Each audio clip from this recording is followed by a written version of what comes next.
Hace unos días nos levantamos con la noticia de que Sam Altman, el CEO de OpenAI, estaba buscando inversores y 7 billones de dólares americanos para construir infraestructuras que le dieran servicio a su inteligencia artificial ChatGPT. 7 billones. Es el equivalente a 4 veces el Producto Interior Bruto de España o de México. Una auténtica barbaridad de dinero. Básicamente lo que yo entiendo al escuchar a Sam Altman, no solo con este tema, es que él está diciendo a los gobiernos, a los usuarios y a la mayoría de empresas o a todas las empresas, lo que está haciendo nosotros, lo que estamos haciendo nosotros, OpenAI, es dificilísimo, la inteligencia artificial es muy cara, es un arma de doble filo porque además es peligrosa, es decir, reconocen que los gobiernos tienen el derecho y la obligación prácticamente de regularlo, pero claro, regularlo también es poner una barrera de entrada para que no todo el mundo pueda dedicarse a hacer inteligencias artificiales, igual que no todo el mundo se puede poner a investigar temas de bioquímica, genética o temas nucleares, ¿no? Pero entonces, la perspectiva es que Sam Altman da, es decir, nosotros vamos a dar un producto absolutamente espectacular, que lo están dando, y muy pocas empresas pueden hacer esto. Pero hace pocos días escuché al CEO de la empresa Nvidia, la empresa de chips que lo está petando en bolsa, lo está reventando. Este hombre, Jensen Huang, en una conferencia en el Medio Oriente, daba una visión de cómo tienen que operar los gobiernos y las empresas completamente diferente. Jensen Huang lo primero que decía era que, bueno, que es un poco mistificar la inteligencia artificial, que no es tan difícil, ya hay modelos de inteligencia artificial que son gratuitos, son abiertos, como el Llama o el Llama, ¿no? Según se pronuncie. Es decir, él animaba a utilizar código abierto, lo opuesto a OpenAI. Y además decía que las infraestructuras, el acceso a chips o los GPUs, que son lo que procesan los datos, no es tan caro. Y realmente montar un supercomputadora para dar asistencia a inteligencias artificiales como el Llama, repito, pues son unos 30 millones y entrenarla pues entre 1 y 2 millones. Es decir, Jensen Juan decía que todos los países pequeños, incluso los países pequeños, perdón, podían hacerlo y que no debían renunciar a producir sus propias inteligencias artificiales, ya que las inteligencias artificiales al final van a cristalizar, van a plasmar la cultura, las leyes, los datos de un país. Es decir, él decía, construyan a los gobiernos y a las empresas estas infraestructuras con su empresa, Nvidia, por ejemplo, suponemos, y no desanimen a sus científicos. Sus científicos pueden construir inteligencias artificiales. Es decir, aquí teníamos estas dos visiones completamente diferentes. Y aquí pues queríamos hacer un pequeño repaso de cómo se han movido las 5 oleadas de digitalización hasta hoy en día. Esta es la sexta, la de la inteligencia artificial y la automatización. Y analizar un poco de historia y ver los errores y aciertos que hubo, pues quizás ver qué es lo que se tiene que hacer. La digitalización comenzó en la Segunda Guerra Mundial. Fueron los gobiernos, en este caso el de Estados Unidos, que tenían que construir computadoras para temas militares. Ellos pusieron el dinero, el gobierno. Así empezó. Internet también empezaría años después de la misma manera. Conectan académicos con presupuestos gubernamentales y arranca. Los ordenadores eran gigantescos, no interoperaban entre ellos, había incompatibilidades, pero y además se pensaba que realmente muy poca gente iba a usar ordenadores. Ese fue quizá el primer error. Los gobiernos no vieron que podían acelerarse la digitalización mucho más porque había demanda.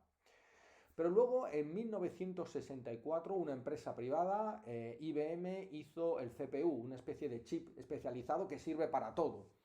Un error fue que energéticamente no era lo más eficiente, pero ayudaba porque se podía actualizar el software sin tener que cambiar todo desde el principio. Fue un empujón a la primera oleada de la digitalización. Tenemos computadoras gigantescas, este nuevo CPU, y luego llegan los años 80 con la segunda oleada. Aquí los gobiernos ya no hacen nada, no tienen necesidad, funciona el mercado. El hardware es los ordenadores personales. El software son los sistemas operativos como el Windows o programas como el Excel. El mercado funciona perfectamente. La Unión Soviética obviamente se va quedando fuera de juego y aquí se comete otro error en los gobiernos y es que no regulan el monopolio. En este caso el más evidente era el de Microsoft. Microsoft se convirtió en el señor de todos los programas, era el dueño del mundo. Y quizás al principio esto fue bueno porque al tener un solo sistema permitió estandarizar todo, expandirse muy rápidamente, todo el mundo hablaba el mismo idioma, pero a la larga estranguló la competencia y otras empresas. Es decir, Estados Unidos no permitía que empresas americanas, pero también europeas o japonesas, pudieran hacer programas si a ellos no les venía bien. Es decir, estrangula también el mercado. Problema con la regularización de monopolios. Llegamos a la tercera oleada de la digitalización, quizás la más brutal y donde yo creo que quizá los gobiernos mostraron más visión, el de Estados Unidos. Aquí yo recuerdo a Al Gore, el vicepresidente de Estados Unidos en ese momento, que hablaban de las autopistas digitales. Los gobiernos invirtieron muchísimo dinero para construir estas infraestructuras, el cableado, que las empresas no podían hacer solas, y luego las empresas pues ya ganaron dinero y expandieron la digitalización por todo el mundo. Empresas que al final acabaron en la burbuja del 2001, pero luego se consolidaron como Google. Llegamos a la cuarta oleada de la digitalización, aproximadamente el 2007. El hardware es el iPhone, los nuevos móviles, el software, las nuevas aplicaciones que son las redes sociales. Es decir, en vez de ordenadores móviles, en vez de Windows, PDFs y Word, pues tenemos redes sociales como Facebook. Errores que se cometieron. Bueno, hubo falta de previsión en el impacto psicológico, cultural y tema político que tendrían las redes sociales, la influencia que tendrían. Hubo también poca previsión, una vez más, de los monopolios. Es decir, Facebook y todas estas redes sociales, una vez que llegan y se hacen con un grupo, una red de personas, pues una red de 1.000 millones o 2.000 millones, ya no hay manera de quitarles de ahí.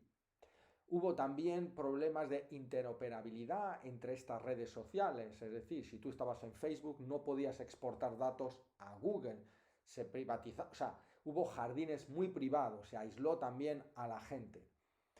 En temas de expansión de infraestructuras, lo hicieron las empresas privadas fundamentalmente, pero con el 4G en Europa, por ejemplo, se reguló relativamente bien porque permitió que todo el mundo tuviera acceso al 4G y no que las empresas privadas dijeran, oye, pues aquí no construimos infraestructuras porque no nos conviene.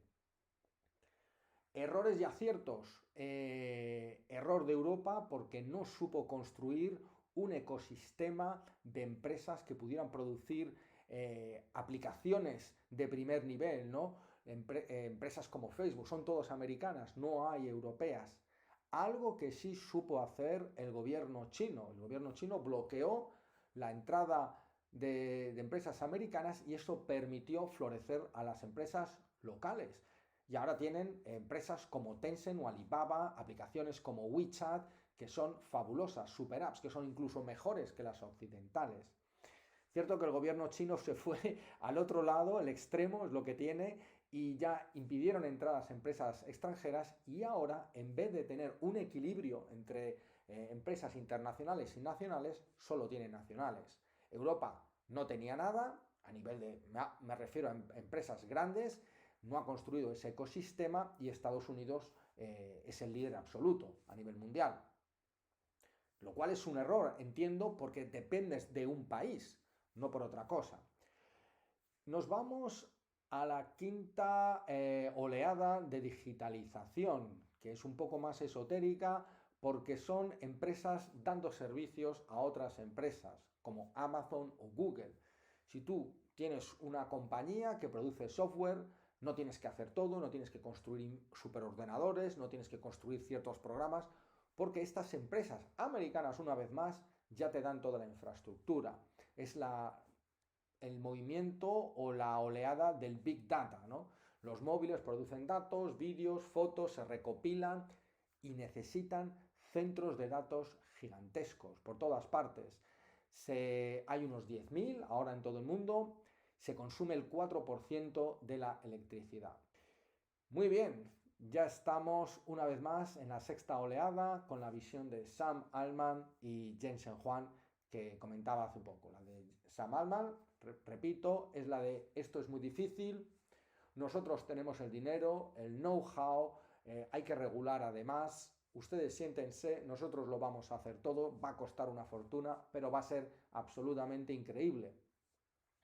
Y la visión de Jensen Huang, el CEO de Nvidia, es no se asusten a los gobiernos, un mensaje a los gobiernos y a las pequeñas empresas, no se asusten, ustedes también pueden hacer cosas parecidas, nosotros les podemos construir infraestructuras relativamente baratas y ustedes pueden activar todos sus científicos en sus países para hacer un ecosistema de investigación y desarrollo muy potente también utilizando código abierto.